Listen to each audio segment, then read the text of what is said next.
कोणत्या डोंगरावर चढू, काही वेळ नसायचा. मग आवलीचा नियम होता महाराज, ऐका. काही ठिकाणी असं वर्णन आलंय की आवली सकाळी उठली की आवलीचं सुद्धा ठरलेलं होतं.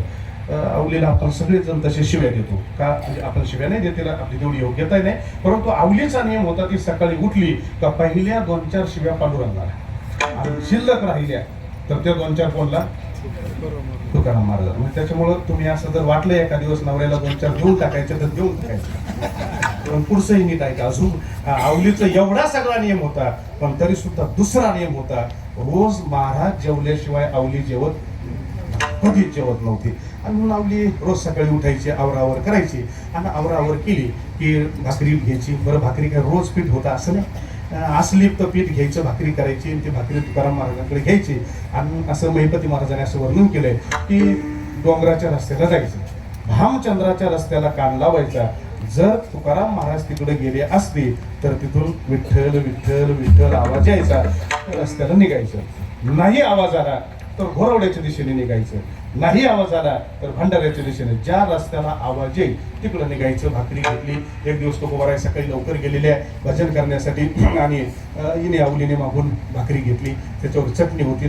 दुर्दैव असं त्या दिवशी फक्त एकाच भाकरीचं पीठ शिल्लक आहे. एक भाकरी घेतली आणि आवली माता पाठीमागून निघाल्याच्या नंतर रस्त्याने जात होत्या त्यावेळेस भंडारा डोंगराच्या दिशेने तुकोबाराय गेलेले होते.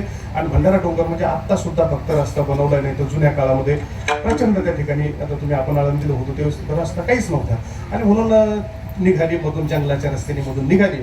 जाता जाता आता सुद्धा त्या रस्त्याला आवलीचं छोटंसं स्मारक आहे, आणि म्हणून त्या रस्त्याने जाता जाता एक असा मोठा बाभळीचा काटा आवलीच्या पायामध्ये घुसला, आणि घुसल्याच्या नंतर तो एवढ्या जोरात घुसला की तो खालून घुसला आणि वरच्या बाजूला काटा निघाला. प्रचंड वेदना होऊ लागल्या, रडू लागली, आणि रडायला लागल्याच्या नंतर ती भाकरी खाली टेकवली, डबा खाली टेकवला आणि खाली बसली. खाली बसल्यानंतर रडू लागली. पण पुढचं ऐका, रडताना सुद्धा आवली जोरात रडत नव्हती, मग हळूहळू रडत होती. आणि का हळूहळू रडत होती माहिती का, ती म्हणली माझं रडणं जर त्या काळ्याच्या कानावर गेलं तर तो काटा काढण्यासाठी येईल, तो मुर्दा आलाच नाही पाहिजे म्हणून रडताना सुद्धा हळूहळू रडत होती. हे नीट आहे का बरं का, तो आला नाही पाहिजे याच्यासाठी आवलीचे प्रयत्न आहे. खाली बसली, आणि खाली बसल्याच्या नंतर हळूहळू रडत होती, काटा निघत नव्हता. आणि भगवंताच्या लक्षात आलं दुपारचे 12 वाजून गेले. तुकोबाराय आज सकाळी लवकर भजन करण्यासाठी गेलेले आहे, आणि महाराजांना जर भूक लागली असेल, किती वेळचं भजन चाललंय, काय करावं, आणि म्हणून देवाने एका गोराख्याचं रूप धारण केलं. डोक्याला असं पागोटं बांधलं, खांद्यावर घोंगडी घेतली, आणि त्या जंगलाच्या रस्त्याने भगवान परमात्मा निघाले. आवली जिथं बसलेले आवलीच्या जवळ गेले, आणि जवळ गेल्याच्या नंतर डोळ्याला असा हात लावला. आवली आहे काय तुकाराम महाराजाची? हो म्हणले, आवलीच आहे. कोण आहात म्हणले बाबा तुम्ही? डोळे पुसले, कारण दुसरा माणूस आलाय. म्हटले कोण आहात म्हणले तुम्ही? मी, माझं नाव म्हणले गुराखी आहे म्हणले, मी गुराखी. आता हे पुढची प्रॅक्टिस केलेलीच नव्हती ना, डुप्लिकेट गुराखी बनला ठीक आहे, पण पुढचं आवली काय विचारेन याचा अंदाज नव्हता. आवलीने विचारलं काय नाव म्हणले, पहिल्यांदाच दिसले ह्या जंगलामध्ये. आता नावाची प्रॅक्टिस केली नाही, आणि माणूस अशा वेळेस खरं नाव गप्पन बोलून जातो. देव म्हणले माझं नाव विठू गुराखी आहे. बाई म्हणली मुर्दा त्याच नावाचं का भेटतोय, त्या नावाशी माझं वैर आणि तेच इथं भेटलं. म्हणले बरोबर. बसला खाली. म्हटले काय झालं, खाली का बसल्या महाराज, किती वेळचे भजन करताय म्हटले, आणि तुम्ही इथं बसले. म्हणजे काय कारण आहे खाली बसायचं? आवली म्हटली पायामध्ये काटा मोडलाय, चालता येत नाही म्हणून खाली बसले. म्हणले देव म्हणला साहेब मी काढू का म्हणले काटा? ते म्हणजे येतो का काढता? तुझा किरकोळ आहे, रावणासारख्याचा कंसासारख्याचा काढला, तुझा पायातला सहज येईल म्हणले काढता, काढू का म्हणले काढा? आवली म्हणली काढा, बरं होईल म्हणले काढता येत असलं तर. आता जुन्या सगळ्या माणसाला माहिती आहे, ज्याचा काटा काढायचा म्हणजे पायातला, ज्याच्या पायातला काटा काढायचा आहे त्याचा पाय कुठे घ्यावा लागतो? म्हणजे गुडघ्यावर, बरोबर आहे. त्याचा पाय आपल्या गुडघ्यावर घ्यावा लागतो, बरोबर आहे. समोर त्याला बसवायचं. कृष्ण मला तुम्ही केली की सर्कस असं समोर बसायचं, आपला पाय त्याच्या गुडघ्यावर द्यायचा. हा जगाचा देव असणारा जगन्नियंता परमात्मा आवली समोर बसले. बरं, भक्त नाही शिव्या देत आहे रोज शिव्या, आणि त्या आवलीचा पाय मांडीवरती घेतला. आणि दुसरा नियम माहितीये, काटा जर दिसला नाही आपल्या तोंडातली धोती घ्यायची आणि त्याचा पाय पुसायचा. अरे हा जगन्नियंता भगवान परमात्मा, योगी या मुनी जन ध्यानी असणार हा परमात्मा, येणारा परमात्मा स्वतःच्या तोंडातली धोती घेतली, एकदा पुसलं, चाटून पाहिलं, आवले काटा दिसत नाही. आवली म्हणले तुला काय चष्मा लागला का, एवढा मोठा वरून दिसतोय म्हणले तरी नाही दिसत म्हणतोय. नाही म्हणले दिसतच नाही. आवली काय करत होता देवा ऐका, आवलीच्या पायाचे रजकन चाटत होता. कोण आवली आहे? जी देवाला शिव्या देणारी आवली आहे, तिच्या पायाचे रजकन चाटत होता. पुन्हा एकदा खाली पाहिलं, चाटून घेतलं आणि मग काटा दिसला. पण काटा पाहिला आणि काही एका क्षणात काटा काढला. आश्चर्य असं घडलं, काटा निघलेला आवलीला कळलंच नाही. आवली उठून उभी राहिली आणि आवलीच्या मनात शंका आली. ज्या अर्थी काटा काढताना वेदना झाल्याच नाही, त्या अर्थी काटा काढणारा काळ्याच. थांबत झालं. आवली उठून उभी राहिली. उठ कुणाला? देवाला. उठ म्हणजे उभा राह. उभा राहिला आणि पुरुष ऐका महाराज, ते उभा राहिला. महिपती महाराजांनी असं कोड लिहिलंय, आवलीच्या समोर हा जगन्नियंता परमात्मा उभा राहिला. अरे जो रावणा समोर लढायला गेला घाबरला नव्हता, कंसाला मारताना घाबरलेला नव्हता, आवली समोर उभी राहिली आणि उभा राहा म्हटले. देवाच्या पासा पितंबर असा थरथर थरथर कापत होता. काय बोले लावली, आता किती शिव्या देईल भरवस नाही. देवाने विचारलं, काय झालं आवली? म्हटले, का लबाडी करतो रे, का त्रास देतोय आम्हाला? अरे माझा मुलगा दुष्काळामध्ये गेलाय, माझी सबक दुष्काळामध्ये गेली, माझी सासू मेली, एका श्रीमंतीकडून माझा संसार आज रस्त्यावर आला. हे सगळं करत असताना तुझं समाधान झालं? आणखी काय करणं बाकी आहे ते तरी सांग. आवलीची भाषा आहे, ऐक काळ्या, आता एकदा मला मारून तरी टाक म्हणजे तुझं पोट भरेल. याच्याशिवाय दुसरं काही शिल्लक राहिलं का? माझ्या पाठीमागे आलाय, मी सांगितलं होतं ना येऊ नको म्हणून, तरी सुद्धा माझ्या पाठीमागे येण्याचं काय कारण आहे? देवाने हात जोडले आणि आवलीच्या समोर भगवंताची भाषा आहे का? विठ्ठल विठ्ठल. हात जोडले आवले, मला काही लागत नाही तुझं. मग का? अरे पाठ तरी किती दिवस माझी सोडणार नाही? सगळ्या संसाराचा सत्यानाश केला रे, सत्यानाश. आणि आवली देवाचा किती द्वेष करत होती महाराज. महिपती महाराजांनी लिहिलंय, ज्या वेळेस आवलीच्या पोराला मूतखडा झाला, असं पोट लघवीला होत नाही आणि पोरग प्रचंड वेदना. बरं बाबाच्या काय डोक्यात नव्हतं, बाबाने सकाळी विना लावला, निघून जायचे घराच्या बाहेर. आणि मग आवलीने विचार केला, डॉक्टरकडे जावं तर पैसे नाही, वैद्याकडे जावं तर पैसे नाहीये, न्यायचं कुठं? आवलीने ते पोरग असं पोट असं पूर्ण फुगलेलं होतं, ते पोरग असं खांद्यावर घेतलं आणि जशी मंदिरात गेली ना, वरून पोरग खाली टाकलं. मला देवाचं मार म्हणली एकदा, मार.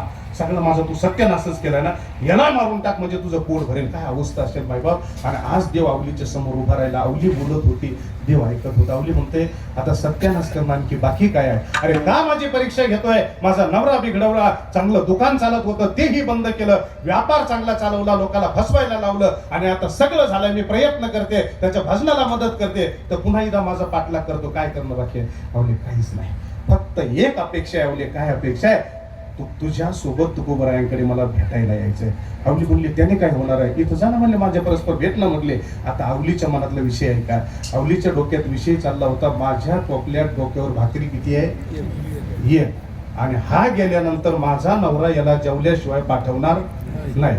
बरं हा खाईन काळ्या म्हटली, नवराही उपोशी राहील आणि मीही उपोशी राहील. म्हणून आता ती बिचारी कुलवान स्त्री होती, याच्या समोर इज्जत जाता कामा नये. म्हणून ती म्हणली, तुझ्या पाया पडते, भेटला ना, काढला ना काटा, उपकार झाले, आता इथून काय कर म्हटले, पाठीमागणे. देव म्हणला, आवले एकदा आजचे दिवस म्हणले, परत तुझ्या सोबत येणार नाही, आजचे दिवस तुझ्या सोबत ये. आवली म्हणले, काय कारण आहे? आवले याचं कारण असं आहे, आज मला माझ्या तुकोबरायला आनंद द्यायचा आहे. आपण दोघं जर एकत्र पाहिलो ना, तर तुकाराम महाराजाला आनंद होईल. तेवढ्यासाठी मला तुझ्या सोबत येऊ दे, कारण भक्ताचा आनंद पाहिल्यानंतर मला फार बरं वाटतंय आवले, म्हणून तुझ्या सोबत येऊ दे. निघाला पुढे. आवलीने असं मागं पाहिलं, सावलीसारखा मागच चालला होता चुकून. आवली म्हणले, थांब ना जरा, थोड्या वेळाने. नाही येऊ दे म्हणले तुझ्या बरोबर. आवली पुढे निघाली, देव तिच्या मागं मागं मागं भंडाऱ्यावर पोहोचले. आणि आवली गेल्यानंतर पहिलं आश्चर्य असं घडलं, तुकोबरायांनी समोर पाहिलं, आवली आणि देव दोघं येताना पाहिले. तुकाराम महाराजांनी विना खाली ठेवला. आवले भाग्यवान आहे तू म्हटले, भाग्यवान. अरे देव तुझ्या सोबत आला. आवले किती पुण्य केलं असं म्हटले तू. अग्नी आणि पाणी आज दोघं एकत्र आले म्हणजे माझंही पुण्यच आहे म्हटले. आवले दोघं एकत्र आले. या देवा बसा म्हटले. बसण्यासाठी आसन दिलं. आवली खाली बसली आणि तुकाराम महाराजांनी नियमाप्रमाणे सुरुवात केली. आवले भाकरी आणली असेल ना? म्हणले, हो आणली ना. खोल ना म्हणले डबा, बा उघड ना म्हणले, ते भाकरीचं पडकं उघड ना. अरे तुझं नशीब आहे, आज देव आपल्या पंक्तीला जेवण करण्यासाठी आलंय. कोण म्हणले ते भाकरी आणि खाल देवाला खाऊ म्हटले. आवली मनात विचार करत होती, याच्यामुळे तर सत्यानाश झालाय आणि एकच भाकरी आहे, माझ्या नवऱ्याची इज्जत याच्या समोर जाता कामा नये. ऐका, आवलीने तेवढ्या वेळेमध्ये त्या फडक्यावरती हात ठेवला आणि धावा केला. कोणाचा? पांडुरंगाचं नाही अजिबात, त्याचं नाव सुद्धा घेतलं नव्हतं आवली. मग कुणाचा धावा केला? हे तुळजापूरची अंबाबाई, तुझ्या पाया पडते, तुझी परडी भरीन, तुझा गोंधळ घालीन, पण आज माझी इज्जत राख. या टोपल्यामध्ये काहीतरी जेजुरीच्या खंडेराया तुझं जागरण गोंधळ करते, पण माझ्या परडीमध्ये काहीतरी टाक. देव म्हणला आवले हे सगळे माझ्याकडे कामाला आहे, एकदा मला म्हणलं आम्ही देतो म्हणजे तुझं काहीच नको. आता कोण येतोय महाराज इथं, हा बाबा बसलो, खंडेराया यायला तयार नाही, आंबाबाई यायला तयार नाही. आणि मग भगवंतांनी विचार केला काय हरकत नाही, आवलीचं टोपलं आपण भरून देऊ. आवलीच्या हाताला स्पर्श जाणवला, भगवंतांनी टोपलं पंचपक्वानाने पूर्ण भरलं आणि आवलीला स्पर्श जाणवला. टोपल्यामध्ये काहीतरी आलंय, गाठ उघडली आणि टोपल्यामध्ये पाहिलं तर पंचपक्वान हात जोडले. हे अंबाबाई तुझा उदो उदो नक्की येते म्हणले तुला भेटायला. देव म्हणला खायला बडाई, म्हणला दिलंय मी, धन्यवाद त्याला देते. म्हणला खायला बडाई. आवली म्हटले खंडेराया तुला धन्यवाद. सगळं झालं, जेवायला वाढलं, भगवान जेवले, तुकोबाराय जेवले, आवली ही जेवली. आणि आता तुकाराम महाराज म्हणले देवा फार बरं झालं, भजनामध्ये तुमचं दर्शन झालं, आता मला भजन करू द्या आणि मला काय करायचं आहे, तुम्ही गेले तरी चालेल म्हणले. भगवान निघाले, आवली ही निघाली ना आता मला मुख्य प्रसंगाकडे यायचंय. भंडारा डोंगर उतरून खाली आले. खाली आल्यानंतर देवाने आवलीचा रस्ता अडवला. अडवा झाला देव. आवली म्हणते का अडवला रस्ता, काय काम आहे आवले, आज मला तुझ्याशी काहीतरी बोलायचं आहे. बोल म्हटले काय काम आहे. आणि मग आता विचारलेला प्रश्न आहे का आवलीला भगवान विचारतोय, आवले तुला माहिती नाही देवाला शिव्या देणं पाप आहे, माहिती नाही का तुला. म्हणले माहिती आहे ना. नवऱ्याला शिव्या देणं पाप आहे, माहिती नाही का. माहिती आहे देवा. मग नवऱ्याला शिव्या देणं पाप आहे हे माहिती असून सुद्धा सकाळपासून संध्याकाळपर्यंत नवऱ्याला शिव्या देते, काही वाटत नाही. देवाला शिव्या देणं पाप आहे माहिती असून सुद्धा रोज सकाळपासून संध्याकाळपर्यंत मला काळ्याशिवाय कधी बोलली नाही. म्हटले लाज नाही वाटत म्हणले काय आवली. आतापर्यंत न रडलेली आवली, न पाया पडलेली आवली देवाच्या समोर ढसा ढसा रडू लागली, पाय धरले देवाचे. देव विचारतो काय झालं आवली रडायला, बोल ना काय झालंय. देवा सगळं कळतंय मला माहिती आहे देवा तुला शिव्या देणं पाप आहे. अरे तू भल्या भल्यांच्या स्वप्नात कधी जात नाही हेही मला माहिती आहे. माझ्या नवऱ्याला भजन करत असताना मी शिव्या देते, पाप आहे हेही मला माहिती आहे, तरी सुद्धा शिव्या का देते आता ऐका देवा. अरे ज्या मनुष्य देहामध्ये आम्ही आलो ना त्या मनुष्य देहामध्ये अनंत विकार भरलेले आहे हे मला माहिती आहे देवा. आणि ज्या संसारामध्ये आम्ही राहतो ना देवा अत्यंत वाईट तो संसार आहे हे मला माहिती आहे देवा. पण शिव्या का देते त्याचं कारण आहे देवा. माझी इच्छा नाही माझ्या पत्नी ह्या संसारामध्ये लुडबुड करावी आणि त्यांची अधोगती व्हावी, माझी इच्छा नाही. मी शिव्या देते याचा परिणाम महाराज विना घेतात आणि सदैवपणे त्यांचं वैराग्य तेवत राहतं. याच्यासाठी सदैव तुकोबारायांना शिव्या देते, कारण अंतःकरणामधले दोष घालवणं भल्या भल्यांना जमलं नाही ना देवा. म्हणून शिव्या देऊन तुमचं भजन करता आलं पाहिजे. आणि देवा हा संसार एवढा वाईट आहे रे, आतापर्यंत साधू संतांचे मोठे मोठ्याची अधोगती करणार आहे आणि मला असं वाटत नाही देवा की माझ्या पतीची अधोगती व्हावी, म्हणून शिव्या देते रे.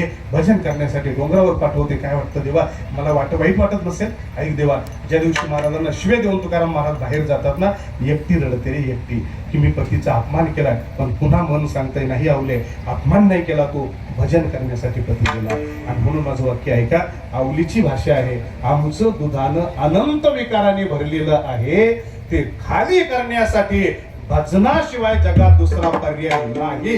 कृष्णाशिवाय रामाशिवाय दुसरा कोणताही पर्याय नाही. आणि म्हणून गवळणीची सुद्धा भाषा तीच आहे. ते एकमेकीला सहजपणे सांगत होत्या, सखे माझं दुधानं पालथं केलं, ते दुसरी चोरी करणारा, दुधाने फोडणारा, दुधाने पालथे करणारा या जगामध्ये कृष्णाशिवाय दुसरा कोणी म्हणते नंदाची या पोर